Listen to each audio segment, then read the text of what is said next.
আমি আগেই বলেছি কি যে সব রোগীদের কিন্তু হাসপাতালে ভর্তি হতে হচ্ছে না। অধিকাংশ রোগী কিন্তু বাসাতেই চিকিৎসা করা সম্ভব। দেখা যায় যে ১০০ জনের ভিতর 1-2% যাদের দেখা যাচ্ছে ওয়ার্নিং সিম্পটম বা সাইন আছে কিংবা যাদের রক্তক্ষরণ হচ্ছে বা পেশেন্ট শকে চলে যাচ্ছে কিংবা কোমরবিডিটি আছে কিংবা বয়সের একটা বিষয় আছে, অনেক বয়স কম বা বয়স বেশি। তাদের মূলত হাসপাতালে ভর্তি হতে হচ্ছে। অধিকাংশ রোগী ১০০ জনের ভিতরে 98% যাদের কিন্তু আমরা বাসায় রেখেই চিকিৎসা করতে পারি। কিন্তু আমাদের কিছুটা সচেতন হতে হবে। আমাদের জেনে নিতে হবে কি যে ওয়ার্নিং সিম্পটম বা সাইন গুলো কি, কখন আমার হাসপাতালে ভর্তি হতে হবে। এটা আপনার ডাক্তার, আপনি যাকে দেখাচ্ছেন উনি আপনাকে এটাকে ব্রিফ করবে এবং এটা ব্রেনে নিয়েই আমাদের বাসায় থেকে চিকিৎসা গ্রহণ করতে হবে। বাসার চিকিৎসার ভিতরে সবচেয়ে গুরুত্বপূর্ণ হচ্ছে আপনাকে প্রচুর পরিমাণে তরল খেতে হবে। তরল বলতে মেইনলি পানি বা ডাবের পানি বা লেবুর শরবত বা ফলের জুস, হ্যাঁ? কিংবা যেকোনো ড্রিংকস হতে পারে, স্যুপ, যেকোনো ধরনের তরল আমাদের অনেক বেশি খেতে হবে। তার মানে এই না যে আমি অনেক বেশি খাবো, এগুলো রিকমেন্ডেশন আছে। আমি যেটা মনে করি প্রত্যেকটা অ্যাডাল্ট পারসন এর ক্ষেত্রে ৩.৫ থেকে ৪ লিটার করে ফ্লুইড খেতে হবে। এবং এখানে শুধু পানির উপরে নির্ভর করলে চলবে না। আমরা পানিটাকে অতটা বেশি প্রেফার করি না। পানি খেতে হবে, কিন্তু অন্যান্য যেসব ফ্লুইড গুলোনে আপনার কিছুটা ইলেক্ট্রোলাইট আছে, ভিটামিন, মিনারেলস আছে, এই ধরনের ফ্লুইড আমাদের বাসায় খেতে হবে। এবং এই ফ্লুইডের পাশাপাশি আমাদের সবসময় বেনে রাখতে হবে কি যে আমার কোনো ওয়ার্নিং সিম্পটম বা সাইন আসছে কিনা, বাসায় একটু রেগুলার যদি সম্ভব হয় ব্লাড প্রেশারটা একটু মনিটর করতে হবে, একটু পালসটা দেখতে হবে এবং রোগী খুব বেশি খারাপ হয়ে যাচ্ছে কিনা, রোগীর খারাপ লাগছে কিনা এটার ব্যাপারে আমাদের একটু রেগুলার ফলো আপ করতে হবে। খুবই গুরুত্বপূর্ণ যে বিষয়টা আমার কাছে মনে হয়, অনেক রোগী ডেঙ্গু রোগী ভুল করে ফেলে, যেটার জন্য অনেক জটিলতা হতে পারে যে এইসব রোগীদের দেখা যায় যে অসম্ভব রকমের জ্বরের পাশাপাশি অনেক সময় ব্যথা থাকে। রোগীরা অনেক সময় ব্যথানাশক ওষুধ খেয়ে ফেলে। এটা আমাদের পরিহার করতে হবে। কারণ আমরা জানি ব্যথানাশক ওষুধ পার্টিকুলারলি এনএসআরই, যেমন ইন্ডোমেথাসিন বা ক্লোফেনাক, এই ধরনের যে বড়িগুলো, এগুলো কিন্তু প্লাটলেটের কিন্তু কার্যক্ষমতা কমিয়ে দেয়। অনেক সময় প্লাটলেটের কাউন্ট কমিয়ে ফেলে। এইজন্য ডেঙ্গু রোগীদের খেয়াল রাখতে হবে যত ব্যথাই হোক, সেটা আমাদের প্যারাসিটামলের উপরই নির্ভর করতে হবে। অন্য কোনো ব্যথানাশক ওষুধ পার্টিকুলারলি এনএসআইডি জাতীয় ওষুধ, এটা কিন্তু আমাদের পরিহার করতে হবে। আমাদের অনেক রোগী কিন্তু তার মৃত্যুর অন্যতম কারণ এই ভুল চিকিৎসার জন্য। অনেক সময় দেখা যায় যে কেমিস্টের কাছে যায়, উনারা প্রচণ্ড জ্বরের পাশাপাশি যখন জ্বর কোনোভাবেই কমছে না বা ব্যথা কোনোভাবেই কমছে না, দেখা যায় ভলটালিন সাপোজিটরি বা ক্লোফেনাক সাপোজিটরি এ ধরনের ব্যথানাশক ওষুধ প্রয়োগ করে ফেলে। কাজে আমাদের খেয়াল রাখতে হবে আমরা ব্যথানাশক ওষুধ পরিহার করব, কিছুটা কষ্ট করে মেনে নিব। আমরা ব্যথা যদি অনেক বেশি হয় সেটা প্যারাসিটামলের উপরে নির্ভর করব।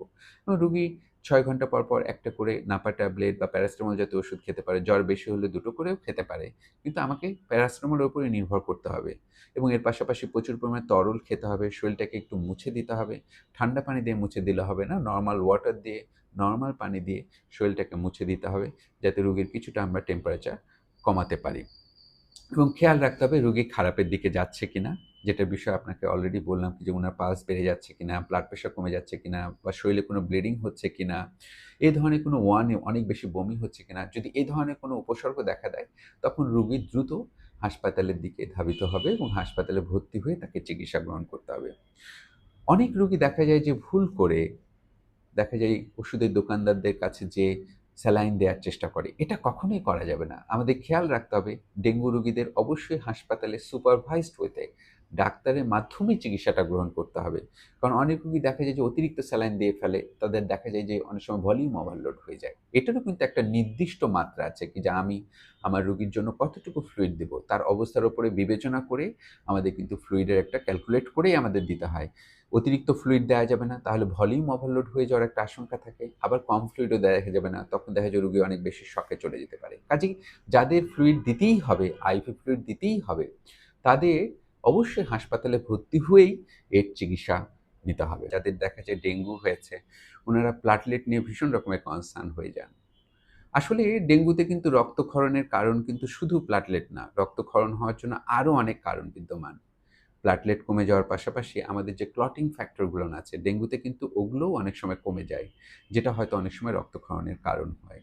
এই জন্য ডেঙ্গু রোগীরা প্লাটলেট কমে গেলেই আতঙ্কিত হবেন না। আমরা দেখেছি প্লাটলেট কাউন্ট ১.৫ লাখের জায়গায় অনেক সময় ৫০,০০০, ২০,০০০, ইভেন ১০,০০০, অনেক ক্ষেত্রে আমি দেখেছি ৫,০০০ হয়ে যায় কিন্তু কোনো ব্লিডিং নেই। কাজে যদি ব্লিডিং না থাকে, কোনো রক্তক্ষরণের যদি কোনো এভিডেন্স না থাকে, তাহলে কিন্তু রোগীকে সাধারণত প্লাটলেট দিতে হয় না। কাজেই কখন আমরা প্লাটলেট ট্রান্সফিউজ করব বা আদৌ কি এটার দরকার আছে? সত্যিকার অর্থে আমরা যখন সিবিসি করি, সিবিসির মূল উদ্দেশ্য থাকে কিন্তু রক্তের হিমাটোক্রিট দেখা বা হিমোগ্লোবিনে বা হিমো কনসেনট্রেশন হচ্ছে কিনা সেটার এভিডেন্স খুঁজে বের করা। প্লাটলেট নিয়ে কিন্তু আমরা এখন আর অতটা ভাবি না। তবে যেসব রোগী দেখা যায় যে রক্তক্ষরণ হচ্ছে, তাদের ক্ষেত্রে আমরা অবশ্যই প্লাটলেটের পাশাপাশি অন্য কোনো কারণ আছে কিনা রক্তক্ষরণের, সেটাও আমাদের খুঁজে বের করতে হয়। পার্টিকুলারলি ক্লটিং ফ্যাক্টরের কোনো ডেফিসিট আছে কিনা। যদি সত্যিই রক্ত দেওয়ার প্রশ্ন আসে, সেক্ষেত্রে শুধু প্লাটলেট না, সেক্ষেত্রে আমরা সাধারণত প্লাটলেটের জায়গায় পুরো টোটাল ব্লাড বা হোল ব্লাডটাই আমরা ট্রান্সফিউজ করাটাকে প্রেফার করি।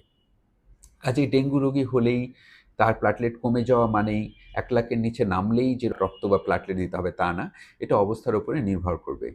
কাজেই আমাদের মেইন টার্গেট হচ্ছে পেশেন্ট শকে চলে যাচ্ছে কিনা, হিমো কনসেনট্রেশন হচ্ছে কিনা বা ফ্লুইডটা দিতে হবে কিনা বা ফ্লুইড দিলে কি মাত্রায় দিব এবং অনেকটা সুপারভাইজড ওয়েতে কিন্তু আমাদের ফ্লুইড দেওয়ার ব্যাপারে আমাদের কিন্তু অ্যালার্ট হতে হবে। আরেকটা ইম্পর্টেন্ট ইস্যু, অনেক রোগী দেখা যায় যে ডেঙ্গু হওয়ার পরে পেঁপে পাতার রস খাচ্ছেন। আমাদেরকে অনেক সময় জিজ্ঞেস করে কি, "স্যার আমি পেঁপে পাতার রস খাবো কিনা বা পেঁপে কোনো ক্যাপসুল খাবো কিনা?" সত্যিকার অর্থে কি এখন পর্যন্ত কিন্তু পেঁপে পাতার রস নিয়ে তেমন কোনো সায়েন্টিফিক প্রুফমেন্ট নাই। এমন কোনো বড় স্টাডি হয়নি যে স্টাডি বলেছে যে ডেঙ্গুতে পেঁপে পাতার রস খেলে প্লাটেট কাউন্ট বেড়ে যায় বা প্লাটেট কাউন্ট কমে যাওয়াটাকে প্রতিরোধ করতে পারে। এইজন্য আমি প্রেফার করব বা এটা আসলে উচিতও নেই। দেখা যায় যে অনেকে অনেক বেশি এ ধরনের ট্রিটমেন্ট নিতে যেয়ে পেঁপে পাতার রস খেতে যেয়ে অনেকের পেটের সমস্যা হয়ে যায়, অনেক বমি হয়ে যায়, অনেকের পাতলা পায়খানা হয়ে যায়, রোগী আরো জটিল হয়ে যায়। কাজেই আমাদের খেয়াল রাখতে হবে যে খাবারের ব্যাপারে কি যে মেইনলি আমাদের তরল জাতীয় খাবার খেতে হবে। সাথে শাকসবজি, ফলমূল এবং এগুলো একটু বেশি, বেশি করে খেতে হবে এবং যে খাবারটা আপনার খেতে ভালো লাগছে, পার্টিকুলারলি সফট টাইপের যে ডায়েট, সেই ধরনের খাবারগুলো নিয়ে আমাদের মানে গ্রহণ করতে হবে এবং পাশাপাশি একটু পরিমিত বিশ্রাম নিতে হবে। ডেঙ্গু রোগী ভীষণ ক্লান্ত অনুভব করে কিন্তু, তাই কিন্তু বিশ্রামও কিন্তু একটা চিকিৎসার অংশ। কাজেই দর্শক, ডেঙ্গু হলে কিন্তু আমরা আতঙ্কিত হব না। আমাদের খেয়াল রাখতে হবে কি যে ডেঙ্গু হলে অধিকাংশ ক্ষেত্রেই আমরা বাসাতেই এর চিকিৎসা নিতে পারবো। কাজেই যাদের ওয়ার্নিং সিম্পটম বা সাইন নেই কিংবা যাদের ওরকম কোমরবিডিটি নেই কিংবা যাদের বয়স অত বেশি না বা বয়স অনেক কম না, বাচ্চা না কিংবা যারা প্রেগন্যান্ট না, তারা কিন্তু খুব সুন্দরভাবে বাসাতেই থেকে একটু সচেতনভাবে চিকিৎসা গ্রহণ করতে পারে এবং পুরোপুরি ভালো হয়ে যাবে। কাজেই ডেঙ্গু হলে অবশ্যই আপনি আপনার ডাক্তারের পরামর্শ নিন। উনারা একটা রেগুলারলি আপনাকে একটা ফলো আপ করবে এবং টেস্ট করে দেখবে, প্রয়োজনে টেস্ট করে দেখবে। যদি খুব খারাপ না হয়, অধিকাংশ রোগী কিন্তু ডেঙ্গু রোগী কিন্তু বাসাতে থেকেই এর চিকিৎসা গ্রহণ করতে পারবে। আপনাদের ধন্যবাদ। সবাই সুস্থ থাকুন, ভালো থাকুন।